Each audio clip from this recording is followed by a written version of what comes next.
بسم اللہ الرحمن الرحیم۔ السلام علیکم پیارے دوستو، حضرت عمر رضی تعالیٰ عنہ شجاعت، اطاعت اور قناعت کے بے مثال پیکر ہیں۔ تیر اندازی، پہلوانی اور خطابت میں آپ نے مہارت حاصل کی۔ اسی زمانے میں ہی لکھنا پڑھنا سیکھ لیا تھا۔ رواج زمانہ کے مطابق تعلیم کے بعد فکر معاش کی طرف متوجہ ہوئے اور عرب کے اہم مشغلہ تجارت کو اپنے روزگار کا سامان بنایا۔ تجارت کے سلسلے میں آپ نے دور دراز ممالک میں سفر کیے۔ اس سے آپ کو بڑے تجربات حاصل ہوئے۔ خودداری، بلند حوصلے، معاملہ فہمی اور دور اندیشی نگاہی اس کا نتیجہ تھا۔ قبائل کے درمیان معمولی رنجشوں کو اپنی غیر معمولی فہم اور تدبیر سے بہت جلدی حل فرما لیا کرتے تھے۔ حضرت عمر رضی تعالیٰ عنہ کا 27واں سال تھا کہ ریگستان میں عرب میں آفتاب اسلام طلوع ہوا۔ مکہ کی وادیوں سے توحید کی سطح بلند ہونے لگی۔ مشرکین عرب کے ساتھ آپ کے لیے بھی یہ آواز نامانوس تھی۔ آپ اس پر سخت برہم ہوئے، یہاں تک کہ جس بارے میں یہ پتہ چلتا کہ وہ مسلمان ہوا ہے، اس کے جانی دشمن بن جاتے۔ ان کے خاندان کی ایک کنیز مسلمان ہو گئی تھی۔ اس کو اتنا مارا کہ مارتے مارتے تھک جاتے۔ اس کنیز کے علاوہ بھی جس پر زور چلتا اس کو خوب مارتے پیٹتے۔ لیکن اسلام کا نشہ ہی ایسا تھا جو ایک بار چڑھ جاتا تو اترنے کا نام ہی نہیں لیتا تھا۔ ان تمام سختیوں سے ایک شخص کو بھی اسلام سے نہ اتار سکے۔ قریش میں حضرت عمر فاروق رضی اللہ عنہ کی طرح ابو جہل بھی مسلمانوں کی دشمنی میں اول صف میں تھے۔ ایک دن نبی پاک صلی اللہ علیہ وآلہ وسلم نے دعا فرمائی، اے اللہ، اسلام کو یا تو عمر بن خطاب یا ابو جہل کے ذریعے معزز کر دے، مگر یہ دولت تو ازل سے ہی سیدنا عمر فاروق رضی اللہ عنہ کی قسمت میں لکھی جا چکی تھی۔ دعا نبی کی ہو تو اثر کیسے نہیں دکھاتی۔ اسلام کا سب سے بڑا دشمن جانثار اور دوست ہو گیا۔ اللہ تعالیٰ نے حضرت عمر فاروق رضی اللہ عنہ کو اسلام کی نعمت سے نواز دیا۔ ان کے اسلام لانے سے ایک زلزلہ برپا ہوا۔ مشرکین ان کے گھر کے ارد گرد جمع ہو کر نعرے بازی کرنے لگے، صبا عمر، صبا عمر، عمر بے دین ہو گیا۔ لیکن کسے معلوم تھا کہ حضرت عمر فاروق رضی اللہ عنہ نے اپنی زندگی کا مقصد جان لیا تھا۔ حضرت عمر فاروق رضی اللہ عنہ کے اسلام لانے سے ایک نیا دور شروع ہو گیا۔ اس وقت 40 کے قریب افراد اسلام میں داخل ہو چکے تھے، لیکن وہ نہایت ہی بے بسی اور مجبوری کی زندگی بسر کر رہے تھے۔ اعلانیہ فرائض مذہبی ادا کرنا تو درکنار، اپنے آپ کو مسلمان ظاہر کرنا بھی خطرے سے خالی نہیں تھا۔ کعبہ میں نماز پڑھنا تو ناممکن تھا۔ آپ نے مشرکین کو جمع کر کے بڑی جرأت مندی اور بہادری سے اپنے اسلام کا اعلان کیا۔ کسی میں اتنی ہمت نہیں تھی کہ آپ کے سامنے کھڑا ہوتا۔ آپ کے ماموں، جو کہ اسلام کا سب سے بڑا دشمن ابو جہل، نے دیکھا کہ اسلام کا معاملہ تازہ ہے، مشرکین کوئی نقصان نہ پہنچا دے، چنانچہ انہوں نے اپنے امان میں رکھ لیا۔ لیکن امیر المومنین اسلام کے قبل اپنی آنکھوں سے مسلمانوں کی مظلومیت اور بے بسی دیکھ چکے تھے، اس لیے مسلمانوں کی محبت کی وجہ سے اس امان کو ٹھکرا دیا اور عام مسلمانوں کی طرح مل کر مشرکین کے مصائب اور استقامت کے ساتھ سہنے کو تیار ہو گئے، اور اعلان کیا کہ اب نماز جماعت کے ساتھ کعبہ میں ادا کی جائے گی۔ یہ پہلا موقع تھا کہ مسلمانوں نے کعبہ میں نماز ادا کی۔ اس بہادری کے انعام کے طور پر دربار نبوت سے آپ رضی اللہ عنہ کو فاروق کا لقب ملا۔ مکہ میں جس طرح مسلمانوں کی تعداد بڑھتی گئی، مشرکین قریش کے بغض و عناد میں بھی ترقی ہوتی رہی۔ پہلے وہ فطری خونخواری اور جوش مذہب کی وجہ سے اذیت پہنچاتے تھے، لیکن اب انہوں نے سیاسی استحصال بھی شروع کر دیا تھا۔ مکہ میں مسلمانوں کی زندگی مشکل سے مشکل تر بنتی جا رہی تھی۔ مسلمان حضور پاک صلی اللہ علیہ وآلہ وسلم کی اجازت سے مدینہ سے مختلف ممالک میں ہجرت کرنے لگے۔ تمام مسلمانوں نے خفیہ اور پوشیدہ ہجرت کی۔ اس کے مقابلے میں سیدنا عمر فاروق رضی اللہ عنہ نے آپ صلی اللہ علیہ وآلہ وسلم سے ہجرت کی اجازت طلب کی۔ اجازت ملنے پر جس شان و شوکت سے آپ نے ہجرت کا سفر شروع کیا وہ قابل بیان ہے۔ آپ نے گردن میں تلوار لٹکائی، تیر نکال کر ہاتھ میں رکھا، کعبہ کے پاس آئے، 7 دفعہ طواف کیا اور مقام ابراہیم پر 2 نفل عطا کیے۔ اشراف قریش کعبہ کے ارد گرد چھوٹے چھوٹے جماعتوں میں بٹ کر بیٹھے ہوئے تھے۔ آپ ہر جماعت کے پاس آتے اور فرماتے کہ تمہارے چہرے خواب آلود ہو۔ جو چاہتا ہے کہ اس کے بچے یتیم ہو اور اس کی بیوی بیوہ بنے تو وہ اس وادی کے پار آ کر میرا مقابلہ کرے۔ سنو، میں مدینہ ہجرت کر رہا ہوں، کون ہے مقابلے کو تیار؟ آئے میدان میں۔ للکار فاروقی کے سامنے سب کی بہادری دم توڑ گئی اور کوئی بھی مقابلے کو تیار نہ ہوا۔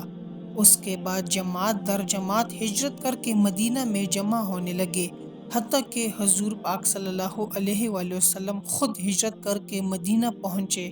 آپ صلی اللہ علیہ وآلہ وسلم نے مہاجرین اور انصار کے درمیان بھائی چارہ قائم کیا۔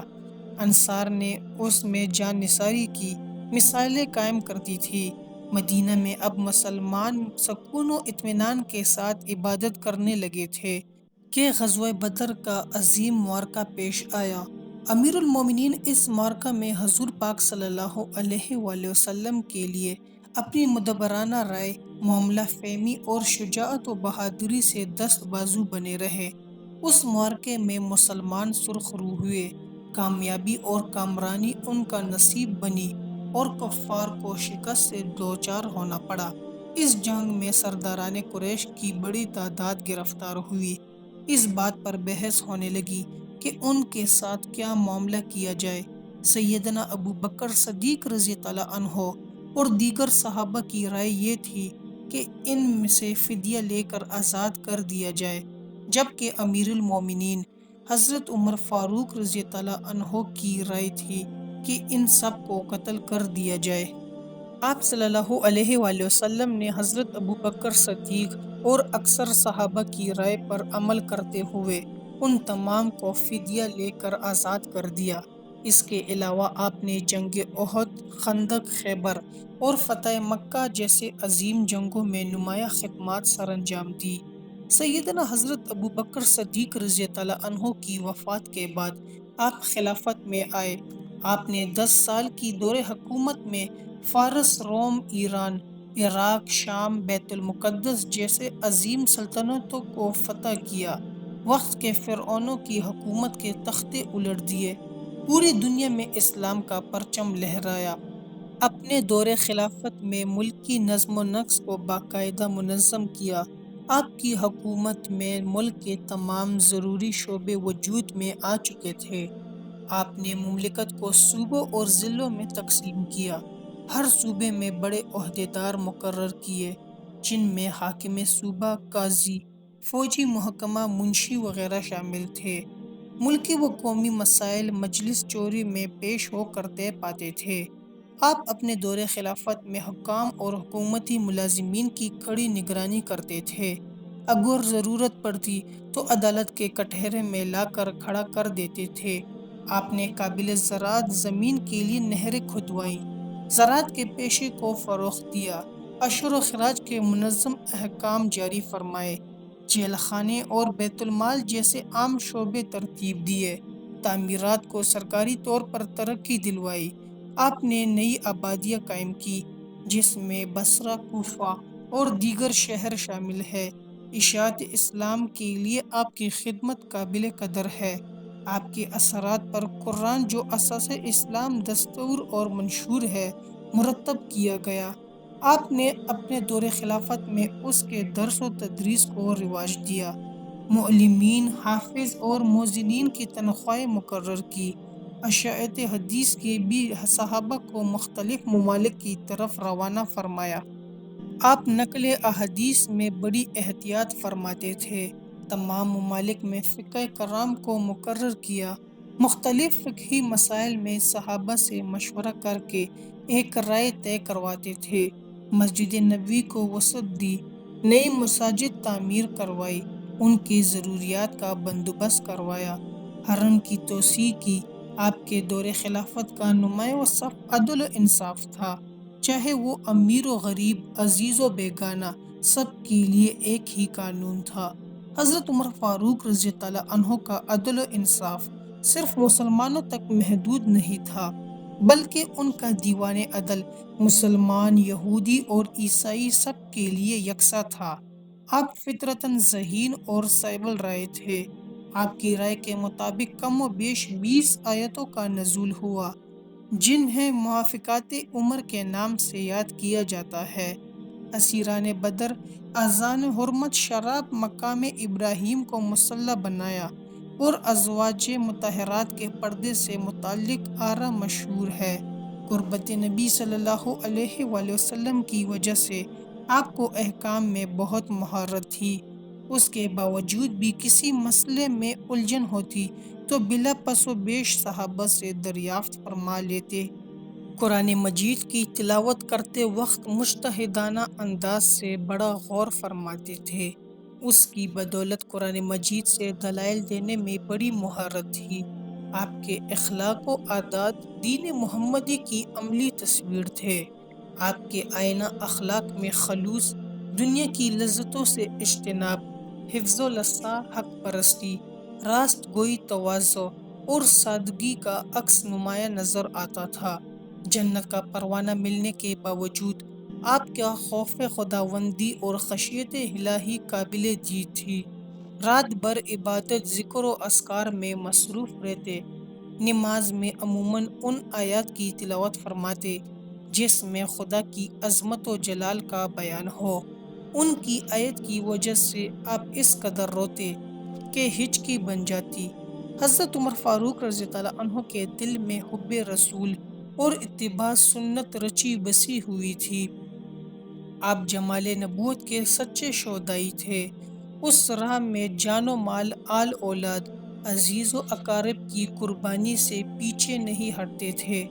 دنیا کی طلب، حب جاہ و مال سے نفرت فرماتے تھے۔ آپ کی زندگی نہایت سادہ تھی۔